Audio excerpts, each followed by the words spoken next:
नमस्कार दोस्तों, स्वागत है आपका द ग्राउंड रिपोर्ट में। मैं हूं समीर आत्मज मिश्र।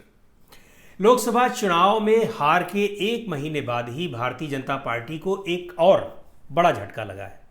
7 राज्यों की 13 विधानसभा सीटों पर हुए उपचुनाव में बीजेपी को सिर्फ 2 सीटों पर जीत हासिल हुई है।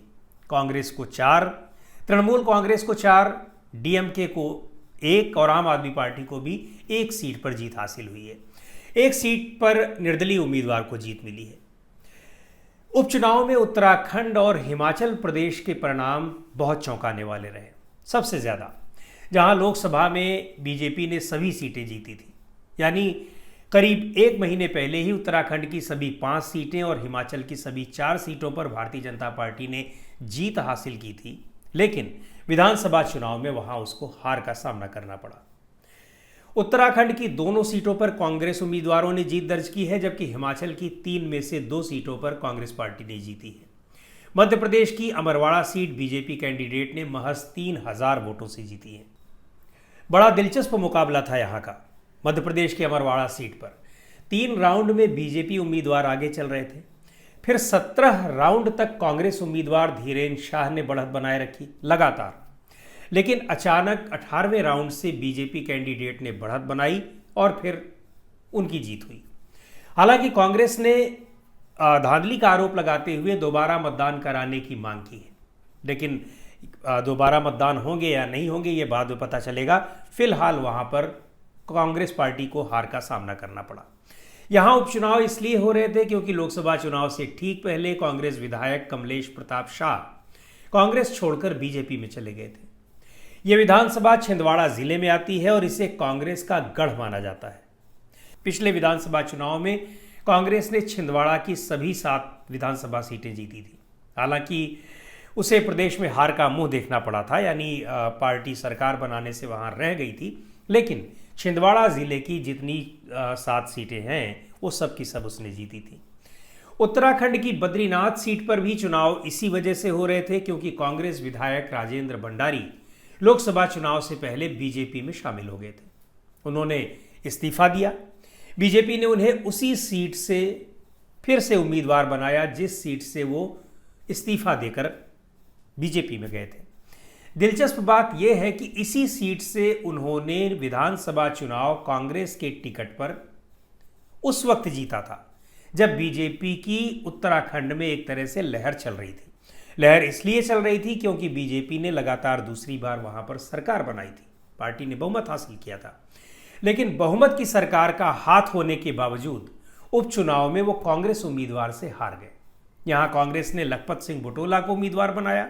लखपत सिंह बुटोला ने बीजेपी के उम्मीदवार को मात दे दी, राजेंद्र भंडारी को। हिमाचल प्रदेश की कहानी भी कुछ इसी तरह है। जिन 3 सीटों पर उपचुनाव हुए, यानी हमीरपुर, देहरा और नालागढ़, 2022 में हुए विधानसभा चुनाव में इन तीनों सीटों पर निर्दलीय उम्मीदवारों ने जीत हासिल की थी। लेकिन इस साल फरवरी में तीनों ही विधायकों ने, जो निर्दलीय विधायक जीत करके आए थे, उन्होंने राज्यसभा चुनाव में बीजेपी के पक्ष में मतदान किया था और उसके बाद विधानसभा की सदस्यता से इन तीनों विधायकों ने इस्तीफा दे दिया था। इन तीनों विधायकों के इस्तीफे की कोई वजह तो नहीं थी, क्योंकि ये निर्दलीय विधायक थे, जिसे चाहते उसे समर्थन देते रहते। लेकिन बीजेपी ने इन तीनों को पार्टी में शामिल कराकर उपचुनाव में उतारा ताकि तीनों जीत जाएं। और जीत जाते, अगर बीजेपी की ये मंशा थी कि अगर तीनों जीत जाते तो विधानसभा में उसकी संख्या बढ़ जाती और जोड़ तोड़ करके सरकार बनाने की वो कोशिश कर सकती थी, जैसा कि पिछले 10 साल के दौरान उसने कई जगह पर किया भी, और यहाँ भी अभी वो कर चुकी है। हिमाचल में भी ये कोशिश हो चुकी है, जिसे ऑपरेशन लोटस का नाम दिया जाता है। लेकिन मतदाताओं ने बीजेपी की इस कोशिश और राजनीतिक नीयत को भांप लिया और उसके खिलाफ मतदान किया। 2 सीटों पर कांग्रेस पार्टी के उम्मीदवारों की जीत हुई और इस तरह कांग्रेस के विधायकों की संख्या भी हिमाचल प्रदेश विधानसभा में बढ़ गई। हिमाचल प्रदेश की देहरा सीट से राज्य के मुख्यमंत्री सुखविंदर सिंह सुक्खू की पत्नी और कांग्रेस की उम्मीदवार कमलेश ठाकुर की जीत हुई है। हमीरपुर में बीजेपी के आशीष शर्मा ज़रूर जीत गए और ये जीत बीजेपी के लिए इसलिए महत्वपूर्ण है क्योंकि ये मुख्यमंत्री का गृह जनपद है। लेकिन आशीष शर्मा की जीत का मार्जिन महज 1500 वोट का था, जबकि तीसरी सीट नालागढ़ से कांग्रेस के हरदीप सिंह बावा जीत गए हैं। बाकी दोनों निर्दलीय विधायक होशियार सिंह और केएल ठाकुर बीजेपी के चक्कर में अपनी विधायकी गंवा बैठे। पश्चिम बंगाल की सभी 4 सीटों पर तृणमूल कांग्रेस ने जीत हासिल की है, जबकि बिहार की रुपौली सीट बड़ी दिलचस्प लड़ाई यहां देखने को मिली। ये सीट निर्दलीय उम्मीदवार शंकर सिंह के खाते में गई है। यहां से आरजेडी यानी राष्ट्रीय जनता दल और जनता दल यूनाइटेड दोनों को ही हार का सामना करना पड़ा है। यहां से पहले जेडीयू की बीमा भारती विधायक थी। लोकसभा चुनाव से ठीक पहले बीमा भारती आरजेडी में शामिल हो गई। उन्होंने जेडीयू पार्टी छोड़ दी, इसलिए उनकी विधायकी भी चली गई। आरजेडी ने उन्हें पूर्णिया सीट से लोकसभा का टिकट दिया। जो पूर्णिया सीट इंडिया गठबंधन में कांग्रेस के पास जानी थी, उसके खाते में जानी थी, और कांग्रेस पार्टी वहां से पप्पू यादव को लड़ाने की तैयारी कर रही थी। पप्पू यादव कांग्रेस में शामिल भी हुए थे। कांग्रेस में उन्होंने अपनी पार्टी का विलय शायद इसी शर्त पर किया था, लेकिन आरजेडी ने बीमा भारती को वहां से टिकट दे दिया, यानी गठबंधन की बात नहीं मानी उन्होंने। पप्पू यादव निर्दलीय लड़े मजबूरन और जीत भी गए, यानी बीमा भारती की विधायकी भी गई और सांसदी भी नहीं मिली। फिर आरजेडी ने उन्हें उनकी पुरानी सीट से दोबारा उतारा विधानसभा के लिए उपचुनाव में, लेकिन जनता ने उन्हें फिर नकार दिया और वो तीसरे स्थान पर रही।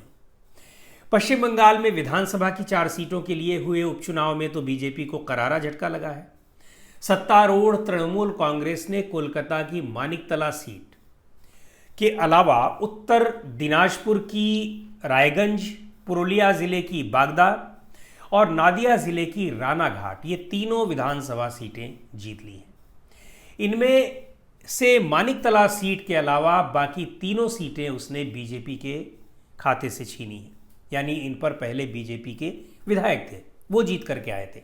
2021 के विधानसभा चुनाव में ये तीनों सीटें भारतीय जनता पार्टी के पास थी, लेकिन बाद में बीजेपी के ये तीनों विधायक तृणमूल कांग्रेस में शामिल हो गए और यहां उपचुनाव कराने पड़े।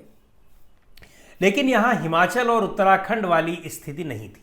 यहां तीनों सीटों पर उम्मीदवारों को लोगों ने चुना, यानी जनता ने चुना, चाहे वो टीएमसी से लड़े या फिर बीजेपी से। उम्मीदवार यहां भारी पड़े पार्टी के ऊपर। पंजाब की जालंधर पश्चिम सीट पर भी जनता ने वहां के विधायक को सबक सिखाया है। यहां से आम आदमी पार्टी के मोहिंदर भगत ने बीजेपी के शीतल अंगुरल को 37,000 से भी ज्यादा वोटों से हरा दिया है। शीतल अंगुरल की स्थिति भी वैसी ही थी जो हिमाचल प्रदेश और उत्तराखंड में। शीतल अंगुरल ने 2022 में हुए राज्य विधानसभा चुनाव में आम आदमी पार्टी के टिकट पर चुनाव जीता था, लेकिन लोकसभा चुनाव के ठीक पहले वो बीजेपी में शामिल हो गए थे, जिससे ये सीट खाली हुई थी। लेकिन इस बार भी जनता ने आम आदमी पार्टी को वोट दिया, भारतीय जनता पार्टी को नहीं। यानी उसको चुना जो व्यक्ति आम आदमी पार्टी से खड़ा था। भारतीय जनता पार्टी से खड़े हुए आम आदमी पार्टी छोड़कर, लेकिन मतदाताओं ने उनको नकार दिया। यानी जो कैंडिडेट आम आदमी पार्टी के टिकट पर 2 साल पहले चुनाव जीत कर गया, उसी कैंडिडेट को बीजेपी के टिकट पर जनता ने नकार दिया। दरअसल इन चुनावों ने नेताओं और पार्टियों को यह सबक भी सिखाया है कि वो जब चाहें, जैसे चाहें, उनका भरोसा नहीं जीत सकते हैं। नेता एक पार्टी के टिकट पर जीतकर उसकी नीतियों के पक्ष में मतदाताओं का वोट लेकर जीतने के बाद जब दूसरी पार्टियों में चले जाते हैं तो ये उन मतदाताओं के साथ बड़ा विश्वासघात होता है। फिर भी नेता ऐसा करते हैं, उनको ये लगता है कि जनता सब भूल जाती है। लेकिन इस बार के उपचुनाव में जिस तरह से पार्टी में बड़ी संख्या में ऐसे नेताओं को जनता ने नकारा है, सभी पार्टियों को, और चूंकि ज़्यादातर दूसरी पार्टियों को छोड़कर बीजेपी में शामिल हुए थे, तो जनता के इस फैसले से ऐसे नेताओं में, ऐसी पार्टियों के लिए एक बड़ा संदेश जाता है। दूसरी ओर बीजेपी के लिए भी एक बड़ा संदेश ये और है कि जनता का विश्वास हासिल करके आने वाले विधायकों या सांसदों को उसी जनता के साथ विश्वासघात को बढ़ावा मत दीजिए। बीजेपी पिछले 10 साल से ऐसी तोड़फोड़ खूब करती रही। विधानसभाओं में बहुमत न पाने के बावजूद बहुमत पाई पार्टियों के विधायकों को तोड़कर सरकार बनाती रही। ढेरों उदाहरण हैं। विधायकों के इस्तीफे दिलाकर अपनी पार्टी के टिकट पर लड़ाती रही। विधायक जीत कर आते रहे और उनकी पार्टी को भले ही जनता ने चुनाव में नकार दिया, लेकिन वो फिर चुनाव दूसरे तरीके से जीतकर अपनी सरकार बनाने की कोशिश करते। तो अब बीजेपी को भी एक बड़ा संदेश मिला है। हालांकि संदेश तो लोकसभा चुनाव में भी मिला, जब दूसरी पार्टियों से आए तमाम नेताओं को पार्टी ने टिकट दिया और वो राजनीतिक मैदान में खेत रहे, हार गए। इसी को लेकर पार्टी के भीतर महाभारत छिड़ा हुआ है। उपचुनाव में भी दूसरी पार्टियों से आकर बीजेपी के टिकट पर लड़ने वाले नेताओं को लेकर पार्टी के भीतर जबरदस्त रोष था, वो चाहे उत्तराखंड हो या फिर हिमाचल प्रदेश। यानी कुल मिलाकर जनता ने अपने साथ होने वाले विश्वासघात पर अपने वोट से करारी चोट की है। इस चोट का दर्द नेताओं को कितने दिनों तक सालता रहता है, ये देखने वाली बात है। लेकिन जनता आगे भी ऐसा करती रहेगी, ये तय है। तो आज के इस वीडियो में इतना ही। अगले वीडियो में फिर मिलेंगे एक नए विषय के साथ। द ग्राउंड रिपोर्ट के यूट्यूब चैनल को आपने अब तक सब्सक्राइब न किया हो तो ज़रूर कर लें। हमारे वीडियोस को लाइक करें, शेयर करें और अपने सुझाव भी हमें ज़रूर भेजें।